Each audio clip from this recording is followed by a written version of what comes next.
Family and fellow soldiers, I'm the Professor, and this is the Moment of Truth.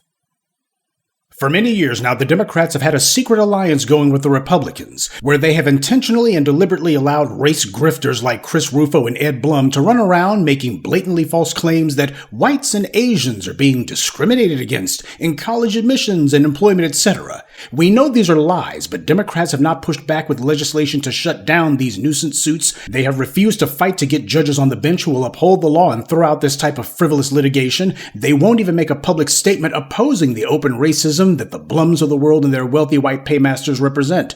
Democrats know that by doing nothing, they're allowing this status quo to continue. And that's deliberate. Well, you won't be surprised to learn that Google just settled a racial discrimination lawsuit for $28 million. But it's not whites and Asians who filed the lawsuit, predictably, but listen until you hear who did. Whites and Asians at Google have been proven to have been paid more for doing the same work. Whites and Asians got promoted more for doing the same work. Whites and Asians got pay increases for doing the same work, while non-whites and non-Asians were retaliated against if they pointed out this blatant racial discrimination. But on a side note, before I go any further, of course, as we all know, white supremacy has no long-term plans for Asians, but in the short term, they do need to keep up the facade just long enough to solidify the white primacy paradigm that they're trying to put in place. But to continue, before any of you starts to think that this lawsuit settlement was a good thing, there's a small detail that you need to know. The woman who filed the lawsuit is named Anna Cantu. She identifies as Mexican and racially indigenous, and she filed the lawsuit on behalf of Latinx, Indigenous, Native American, American Indian, Native Hawaiian, Pacific Islander, and Alaska Native employees of Google. I'm sure you noticed that this Cantu woman went to great lengths to exclude black employees at Google from her lawsuit. She named literally every single Hispanic and Pacific Asian group she could think of, but she made sure not to include black people in her lawsuit at all. Never mind the fact that were it not for black Americans, specifically foundational black Americans, this Cantu woman and the rest of her co-plaintiffs wouldn't have had the laws in place that enabled them to get that settlement. You will be hearing that again before this morning's briefing is over. Those laws were written for foundational black Americans, and yet we see time and time again that these courts and these so-called people of color consistently put their heads together to exclude black people. And it doesn't bother them at all. And just in case the Tethers, the DNC shills, and the Shea Butter bootlicks try to come forward with some sort of feeble defense to claim, well, there must have been some kind of legal necessity for it, CNN says Cantu's lawyers agreed to exclude black employees from the lawsuit and that Google had sought this. They made a deliberate choice. They put their heads together with Google to do this. They worked together with Google to exclude black employees. They didn't have to. They wanted to. They singled the black employees out in specific, but only the black employees. You saw that list. That list basically included everybody except for black people. Now, if you had black employees who sued a company on the grounds of racial discrimination and then made an 11th hour deal to exclude Hispanics and Asians and all the rest from the suit, they would be screaming and yelling on cable, in print, online, and everywhere. We would be seeing headlines nonstop saying the Black-Brown Alliance is dead, black people betray the people of color coalition, etc. We would be hearing the name of Dr. King invoked nonstop. If black people were the ones who pulled a maneuver like this, it's the same way that we regularly see someone claiming that black people have undermined the historic good relations between black Americans and Jews because allegedly Kanye West said something. We never see anyone say that Rabbi Shmuley or Stephen Miller or Ed Blum or David Horowitz or Bill Maher or anyone else undermined the historic good relations between blacks and Jews. We only see those kind of claims when there's some black person to be accused of something. So understand that. The fix was in, but then again, it's no different than it's always been. The only difference now is there's actually a black media in place that makes it a point to tell you about these incidents and not let them fall down the memory hole. This Cantu woman agreed with Google to exclude black employees from the settlement, and she only did it this month. Only this month. Well, it's the 25th, so that means that they excluded the black Google employees within the last couple of weeks. And when she did that, Google eagerly handed over a check for $28 million. All she had to do was say, well, we're not going to have black people as part of this lawsuit. Now, first of all, this means that Google knew that they were guilty. If they felt that they were innocent, they would have fought this lawsuit, especially in this current political climate where the guy who runs Google's parent company, Alphabet, is hanging out at the White House with Trump. So Google settled this suit because they knew their behavior was so egregious that they most likely would have lost a lawsuit if it actually went to trial. But I need black folks to understand something. This lawsuit is just another example of how you tethers and shills who talk about this people of color, minorities, black fill-in-the-blank alliance, you're dumb as hell. Everyone else files their lawsuits for themselves and themselves alone. When they talk about issues that they're interested in, they talk only about themselves. They don't mention black, period. When they're out there talking about their political demands, you don't ever see them say black ever. You don't see these Hispanic groups ever say Afro-Latino. And even the black Latinos know this, and yet they're so desperate to escape being black, they don't dare admit it. And if someone does put us in the conversation, they're the first ones to check them on it and say, well, we ain't trying to include everybody else. Remember when Alexandria Cortez went on TV and was saying that she's got some Native American ancestry, but that doesn't make her an Indian. And then she loud and proud with her chest said, I've got some Afro ancestry, but that doesn't make me black. I am a descendant of all sorts of folks. That doesn't mean I'm black. See, since at least the 18th century, all of these other groups have known that if they want to get in good with the dominant society, all they have to do is show that they will uphold the racial hierarchy. They will accept a lower place on the racial ladder just so long as white power assigns them a place above black people. And as far as they're concerned, they will uphold white supremacy 24/7 in return for that privilege. You won't see the usual whining and griping from the trash on Fox News or any other corner of the white right about this settlement, because it doesn't include black people. You can say racial discrimination exists just so long as you don't mention black people, because white supremacy is not based on anti-Hispanic bigotry or anti-Asian bigotry or anti-Semitism or homophobia or transphobia or any other trivial claim. White supremacy is based on one thing and one thing only: anti-black racism. Full stop. The only times that white supremacy has been pushed back and forced to make changes, that's been when black people were the ones who put the arm on them. It happens then and at no other time. As your world is so fond of saying, America was founded by thieves, slaves, and opportunists. And when you see lawsuits like these, you know who the opportunists are. Were it not for foundational black Americans, they wouldn't have the very laws that they used to achieve this settlement in the first place. And yet they made it a point, let's exclude those very black people. Let's make a deal with white supremacy. What does that tell you? Now, when black farmers filed lawsuits against the USDA about racial discrimination against black farmers, you had every racist on the white right saying that it's discriminatory to give any money to black people because of harms that were done to them. That's racially discriminatory. And that they have to include everybody, even though black people were the only ones discriminated against. And Democrats didn't say boo about it. They refused to say, you know what, put us in power. We're going to make sure that this happens. The only reason that this two-faced anti-black propaganda is allowed to persist is because there hasn't been a substantive pushback in political circles to reinforce that when black people are discriminated against, only black people deserve compensation. Because they never object when it's anyone else. Everyone else can say that they deserve exclusive compensation, and it's never a problem. And you don't see any Democrats pointing out that the pillars of legal concepts of the 20th century have to be propped back up, that the Ed Blums and other race grifters are only able to file their nuisance suits because Democrats sat on their hands for the last 35 years and allowed the white right to pack the federal courts with Federalist Society flunkies and operatives. These lawsuits are a plan by the white right to bypass the legislatures because, as Antonin Scalia himself said in his infamous Shelby v. Holder ruling, the politicians would never do this kind of thing because they're scared of the voters, so the courts have to do it. This is why you only see these kind of stunts being pulled in the courts.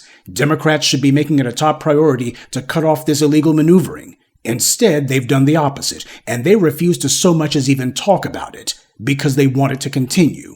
This is part of their agenda as well. The Ed Blums and others, they began their nuisance suit jihad back in the 1990s. But did Bill Clinton say a word about it? Did he propose any legislation to push back against it? Did he declare that it has to be stopped? Did Al Gore say a word when he ran for president? Did John Kerry say anything about it when he ran for president? His running mate, John Edwards, talked about two Americas and said it was based on race, but John Kerry apparently didn't get the memo. And neither did Barack Obama when he ran for president, saying, there is no black America, there is no white America, only the United States of America.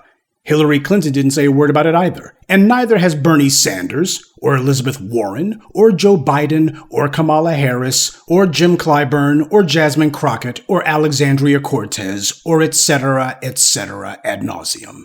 Not one single Democrat has pointed out that the so-called playing field in America is nowhere near level for black people as what it should be, and that the white right's illegal lawfare and pushing meritless lawsuits has to be stopped.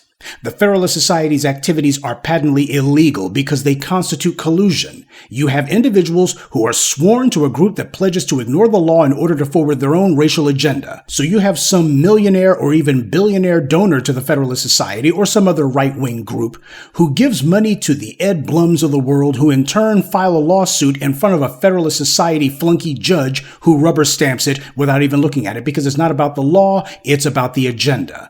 This is political high-handedness, and it's supposed to be illegal, and it would be if we lived under a system of justice. But we live under a system of white supremacy, and the cold, hard fact is that foundational black Americans are the only ones who have ever fought against that system. Everyone else, and I mean every other group, 99% of the time they have worked to help that system, and the other 1% of the time they've done absolutely nothing to fight it. This settlement illustrates our problem perfectly. Our efforts to dismantle anti-black racism have stalled because we spent decades trying to ally ourselves with people who were fighting to uphold that system. This is an internal contradiction, and it's undermined everything we've tried to do. We have always been the workhorse for civil rights and social progress in this country. No one else has. Everyone else has been sitting on our backs while we did all the work, using the laws that we fought for, benefiting from the street battles and the deaths that we've had to sacrifice, and the elections whose outcomes we alone brought about. These other groups, they don't have the numbers or the political solidarity to be a solid voting bloc. We do. Which is why our votes are the ones that make the difference in these elections, and theirs don't. They only claim that racism exists just long enough to get a check for themselves, but then they make sure that it doesn't include us, and afterwards, you don't hear any problem about racism anymore. Interesting how that works. Were it not for foundational black Americans, they would not have the laws in place that enabled them to even bring their lawsuits, much less get a settlement. Some of the empty-headed morons say that Democrats are sleepwalking America towards an apartheid state. Wake up, stupid. Democrats are not sleepwalking at all. They are deliberately and intentionally marching America in this direction to manufacture a ruling white minority. They're actively trying to help Elon Musk to do this. What do you think trash like Rahm Emanuel means when he says that Democrats need to start trying to attract votes from Biden Republicans? We got these Democrats who are sitting here saying that playing to the white right, or at least ignoring black people, why, that's being politically pragmatic. You just have to do that. We have to ignore black people. It's not politically pragmatic to actually do what the base that put you in office says to do. I want everybody in my caucus to be as practical as I am. The Democrats decided decades ago that it was not really about winning elections for them. They know exactly how to win elections. The problem is they want to do it in a way that keeps their cash-fluid, right-leaning donors happy. That's what the real goal is for them. Their constituents are not the black people who put them in office. It's the big white donors, many of whom lean politically to the right, especially on social issues, especially specifically on issues regarding black people. They're as hardcore right-wing as you can imagine where black people are concerned, and that's who the Democrats want to cater to. The very people who oppose the kind of social justice initiatives that black voters have been demanding are the ones who speak for the party. And this creep Rahm Emanuel was the mayor of Chicago, and he presided over the cover-up of the Laquan McDonald murder. This is how America engineers the leapfrogging of every other group over black people. It's deliberate, it's intentional, this is the plan. When you have a true meritocracy, these white supremacists can't compete, and neither can any of these white supremacist-aligned groups either, and they know it.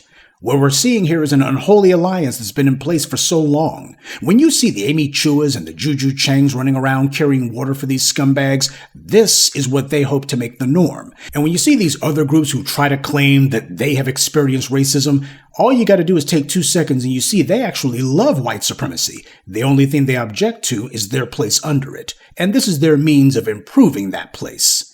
As black people, we need to get it through our heads that we have no friends. Stop trying to put together coalitions, because while you've been yelling black fill-in-the-blank alliance, everyone else has just been yelling me, me, me. You would never see a class action lawsuit brought by a black plaintiff where they decide to intentionally exclude everyone else. You would also never see their attorneys agree to that either, and you certainly would never see the people being sued say, well, we'd like to make sure to limit the damages to only the black plaintiffs. These lawyers understand the rules of racism. They understand that their job is to uphold the legal pretenses that undergird white supremacy. White supremacy is a lie agreed upon, and only black people's demands can threaten it. People don't like us saying that we're not doing the minority or people of color thing anymore or ever again. They get mad when they hear it from us. They call us divisive. But all these other groups have been separating themselves from us every chance they get.